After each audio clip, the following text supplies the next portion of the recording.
Hello everyone, welcome to today's news chatter. Let's begin with the prelims practice question.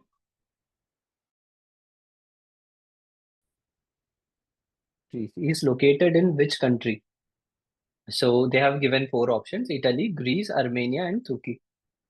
It is in Greece and it is very important for India's strategic development and international relations because, as you might be knowing, that Pakistan is trying to develop a very good relationship with Central Asian countries such as Turkmenistan and Azerbaijan and Turkey also. So they are trying to form a link there. They are trying to form a group there.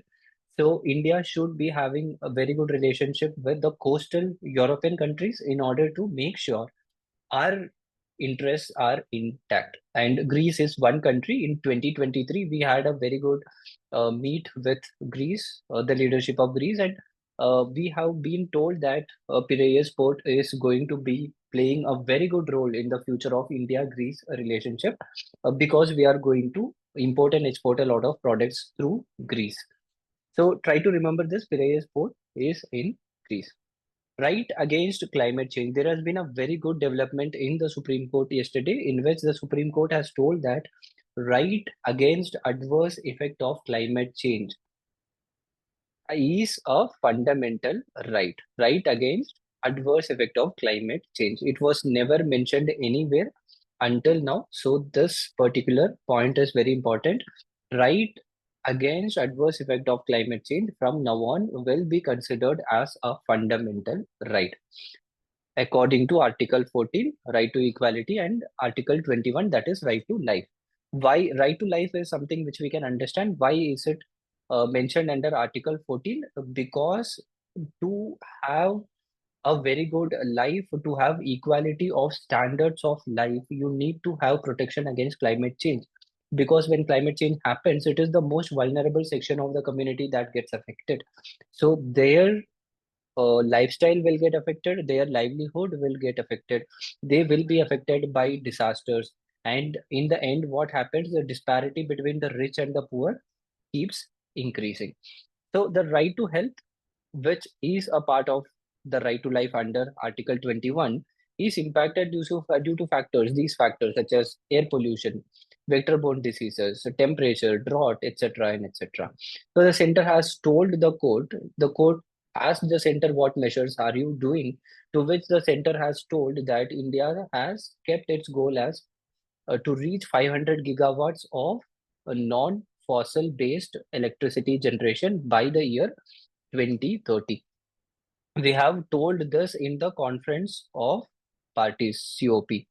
So it is our nationally determined goal. So we will try to reach 500 gigawatt of non-fossil fuel based energy by 2030 and net zero emission, whatever emissions we are giving out of the country, that much we will try to absorb also by 2070. So these two are our goals. Once we reach there, we will not be having facing too much of adverse impact of climate change. Renewable energy statistics 2023 should be remembered. Renewable energy statistics is given by the International Renewable Energy Agency. IREA, very important. International Renewable Energy Agency releases a statistic which is called as renewable energy statistics. Why is it very important? It is important because it is this report which told that India's performance in renewable energy is very good. We have become the fourth largest installed capacity of renewables. So this point is important. Total solar eclipse. So anything that is related to space is important, even though this is a simple topic. I have to explain this because some people might not be knowing, and some people might tend to make mistakes even with such simple topics. So a total solar eclipse happens when moon passes between the sun and the earth. So let's say it is sun, and let's say earth is here, and if moon comes in between earth and sun, at this point, we of course know that it is going to be a solar eclipse. But in total solar eclipse, what happens is the entire surface of the sun will get covered. Entire surface of the sun will get covered, and we will be able to see sun's corona. So this point is very important. Corona is the outermost layer of the sun from which the light source comes out. So it is in the corona most of the chemical reactions happen, and the light passes from the corona to the space. So it will be visible with naked eye during a total solar eclipse. So generally, how a solar eclipse has been explained here, which you already know it. When the moon completely covers the sun, it casts a shadow on Earth. So this shadow region is called as path of totality. So the people who are in that shadow region will be able to see total solar eclipse. So yesterday, this total solar eclipse happened in the Americas, in South America, Central and North America also. So people of this region were able to see it. This path is generally a narrow band that moves across the surface. So people standing within this band only will be able to see total solar eclipse. We might not be able to see because it happened in the opposite side of Earth. So these things should be remembered. AI is always in news. We need to know what measures India has taken. India has a very good mission which is called as the AI Mission of India, Artificial Intelligence Mission of India. The aim of Artificial Intelligence Mission is to make India a leader in artificial intelligence by 2030. So, what are all the important steps we have been taking to reach this goal? Recently, it has been told that India will become a home to 10,000 deep tech startups by 2030. Deep tech is the highest level of technology, which includes generative AI, uh, things such as chat GPT, etc. So we will reach that point. We will reach a point where around 10,000 different startups are there from India. So the objective of AI mission of India, robust computing power of AI within India should be developed, enhance the services to startups. So this is the most important point because it is the startups which will at some point become multinational company, which will become international organization. So we need to provide AI to the startups and entrepreneurs while fostering AI application in critical sectors also, such as agriculture, healthcare, and education.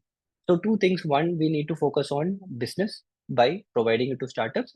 Then for the economy, for the welfare of the people, by focusing it on critical sectors such as agriculture, healthcare, education, etc. And one most important thing is develop graphical processing units. We call it as GPU. It is with the graphical processing unit we are able to build AIs. So we need to develop our GPU technologies capacity to 10,000 to 30,000 GPU. So this point should also be noted down. Collaborative approach should be there with private sector for capacity building within the national supercomputing mission. So this is another scheme which you need to study about. Finally, this is again a very important point, develop digital public infrastructure. Digital public infrastructure means develop a infrastructure which will be using AI and provide it openly to everyone. So for example, UPI mechanism is there. UPI is used to facilitate payments from retailer to consumer. So UPI is developed by the National Payment Corporation of India. So this entire setup can be provided to anyone, can be provided to any startup so that they can develop an app based on similar mechanism. So that is called digital public infrastructure. So these things are the most important points of AI mission in India. You need to know it. Exchange traded derivatives. So recently, the RBI governor, Mr. Shaktikanta Das, told that our our companies, investment facilities should invest more on currency exchange traded derivative. So we are in a position to know what exactly is exchange traded derivative.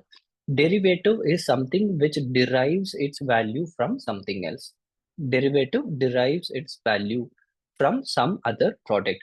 It can be stock, it can be bond, it can be commodity, it can be currency, anything.